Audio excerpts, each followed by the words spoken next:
Okay, in this lesson, we are going to learn how to multiply polynomials.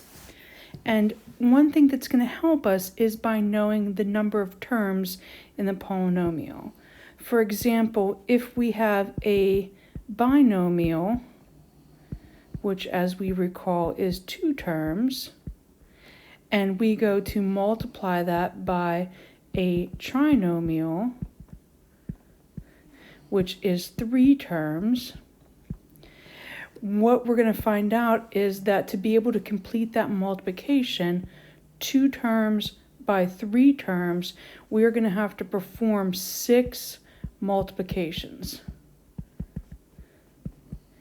And that's how we're going to start every problem, is by identifying the number of terms in the first polynomial and the number of terms in the second polynomial, and then multiplying those together to tell us how many multiplications we will be needing to complete.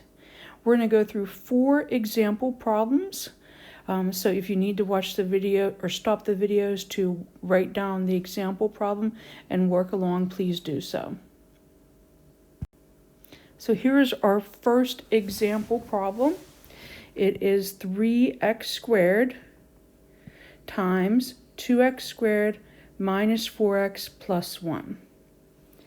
And so when we look at this, what we're looking at is a monomial. That's our 3x squared. And then a trinomial, which is x squared minus 4x plus 1. So if we have one term here times 3 terms here, 1 times 3, to be able to complete our multiplication, we should do 3 multiplications. Now, we're going to look at this problem 2 different ways, because this is really a problem that we should have seen before. So one method that we can use to do this would be just to use the distributive property. So if we did that, here's our monomial, 3x squared, and we're going to multiply it by our trinomial. And so we're going to complete 3 multiplications. So the first one is 3x squared times 2x squared. So that'll give us 6x to the 4th. Our next one is 3x squared minus 4x. So that's going to give us negative 12x to the 3rd. And then here's our third multiplication. And that is going to give us 3x squared times 1, which is positive 3x squared. And then if we look at our answer is in standard form. Remember that standard form just means that our exponents go from the highest exponent to the lowest. So this is to the 4th power, to the 3rd power, to the 2nd power. Okay?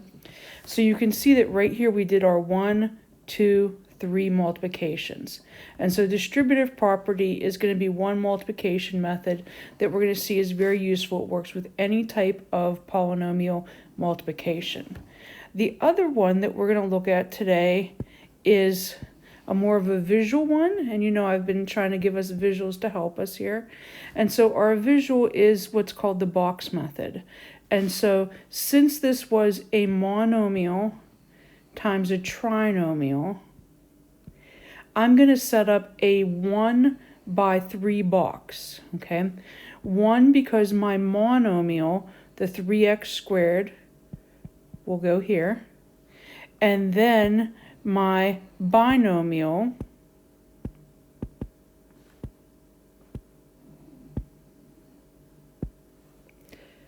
my trinomial, 2x squared minus 4x plus 1 will go here.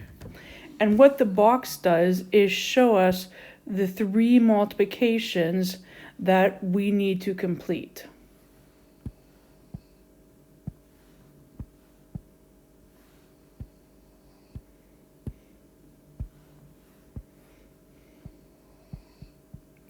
And so now going to complete them, we take and multiply the 3x squared times the 2x squared, and that tells us this should be 6x to the fourth. 3x squared times a negative 4x would be a negative 12x to the third. And then 3x times our 1 will make this a positive 3x squared.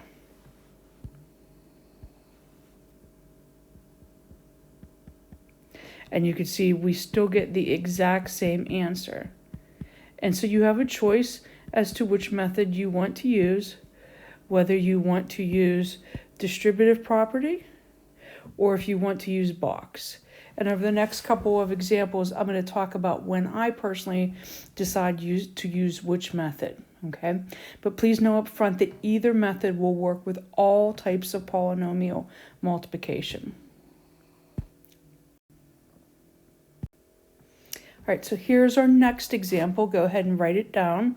What we have is a binomial. So here we have two terms, and we are multiplying it by a trinomial, three terms. And so multiplying 2 times 3, that tells me that for this particular problem, I'm going to need to complete 6 multiplications. And now for this one, I'm going to show you both distributive property and the box method, just so that you have a good idea on how each one of those work, and then you can decide what works best for you. Okay, so if I'm going to do distributive property, I'm going to take this binomial here, and it's going to be 2x plus 1, and then I'm going to multiply it by this second trinomial, 3x squared minus x minus 4. And so what I'm going to do, the colors here, is that I'm first going to have to take this first term, what I wrote in green, the 2x, and I'm going to multiply it by everything in that second trinomial. So I'm going to have 2x squared times 3x squared, and that's going to be 6x to the third.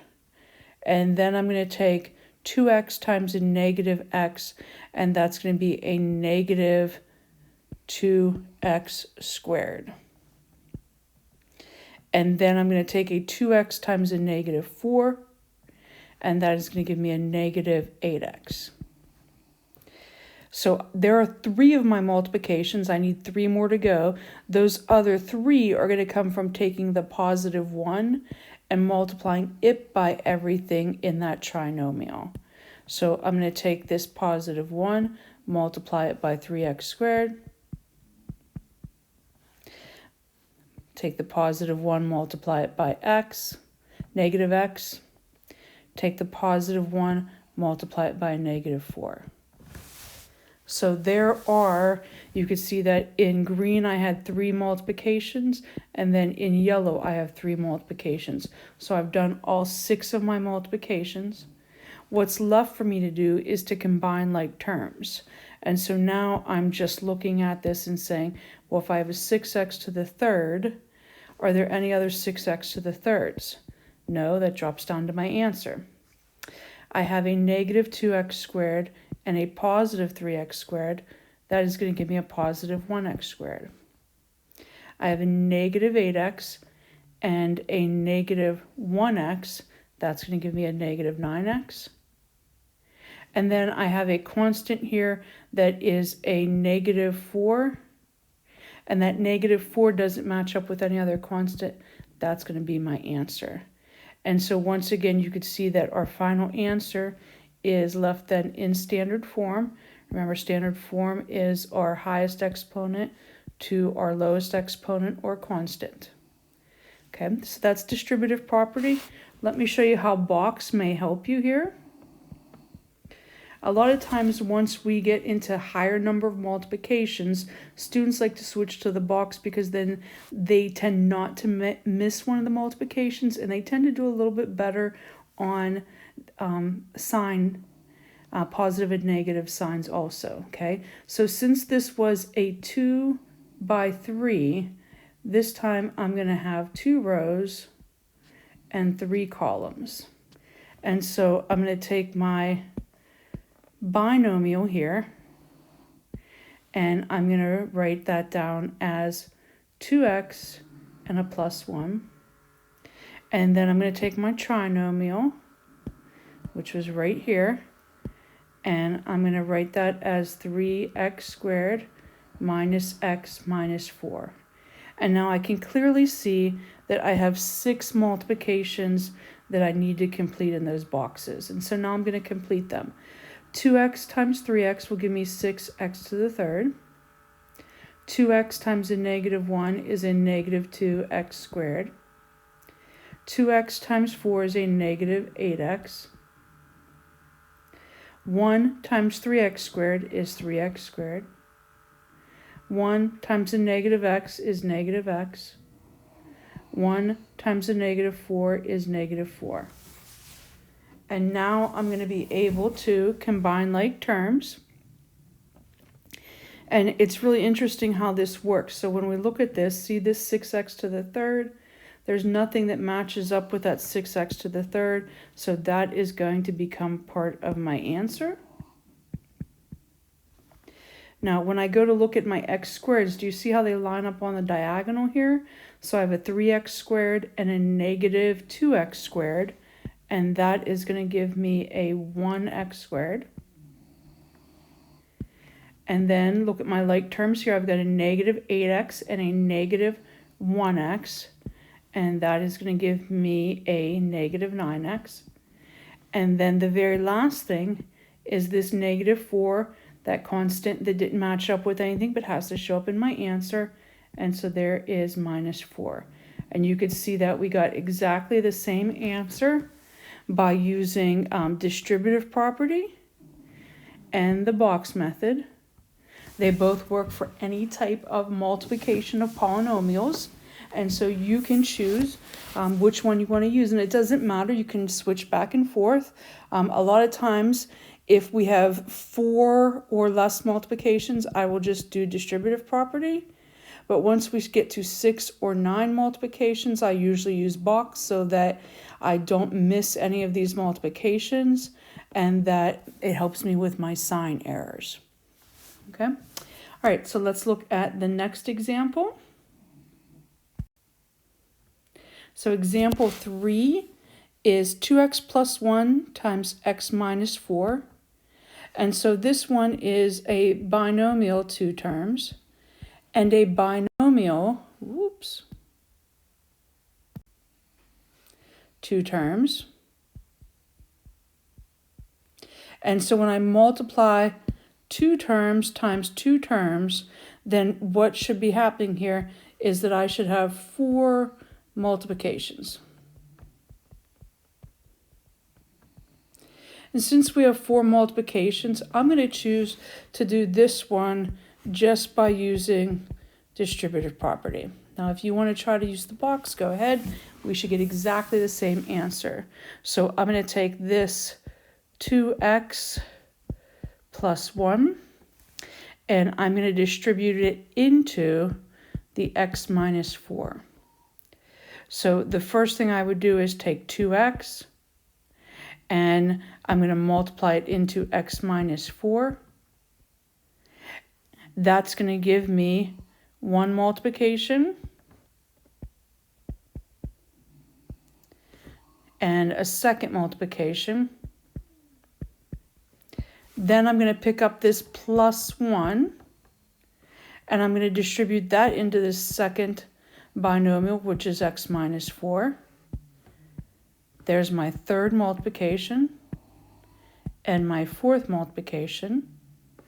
And now I'm just going to take and combine like terms. So I'll have 2x squared. I do see that I have 2 like terms here in the middle that I'll have to combine to have minus 7x and then minus 4. And there's my answer to a binomial times a binomial using the distributive property.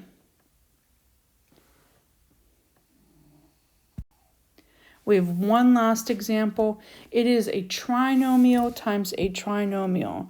So when we have 3 terms times 3 terms, that tells me for me to complete all of this, I am going to have to do 9 multiplications. And so anytime I get to this is when I use box method. Helps me visualize the 9 multiplications. Helps me keep all my terms in order, positive and negatives. Now, once again, you do not have to do this. You could just go ahead and do the distributive property, making sure that you distribute and that you do 9 multiplications that way.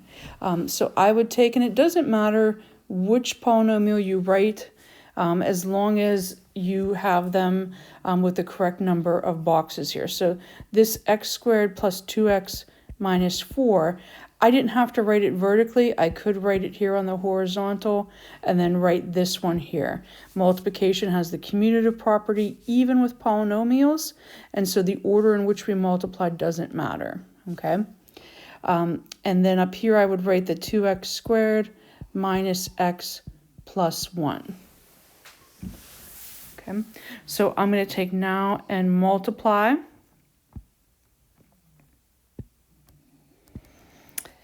x squared times 2x squared. That is going to give me 2x to the 4th. X squared times a negative x, and that is going to give me a negative x to the 3rd. X squared times a positive 1, that is going to give me a positive x squared.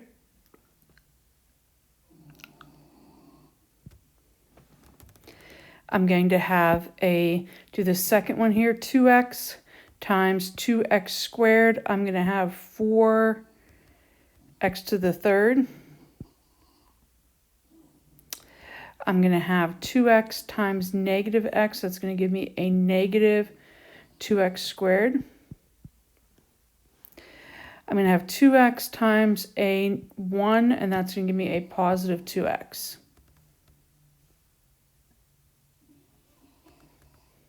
Okay. And then my last one here, I'm going to have negative 4 times 2x squared, and that is going to give me a negative 8x squared. Negative 4 times x will give me, times negative x will give me a positive 4x.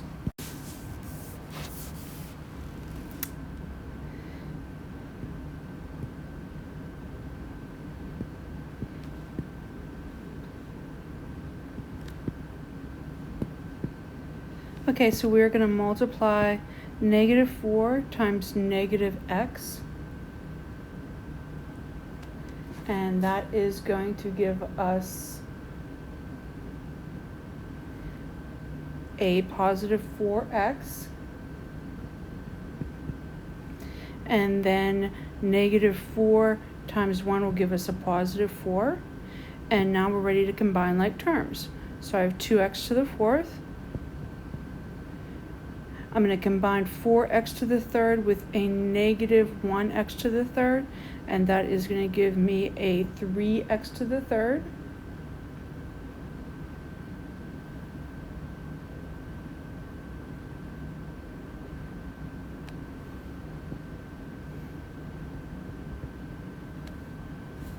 Then I'm going to combine a negative 8x squared, a negative 2x squared, and a positive 1x squared. And that is going to give me a negative 9x squared. And then we're going to have a positive 4x and a positive 2x. And that is going to give us a positive 6x. And then our last one here, I think I wrote down incorrectly that when we multiply a negative 4 times a positive 1, I think I said negative 1 or negative 4 but didn't write it down, and so our last term here should be a negative 4. And so once again then we have our answer in standard form. So we have 2x to the 4th plus 3x to the 3rd minus 9x squared plus 6x minus 4.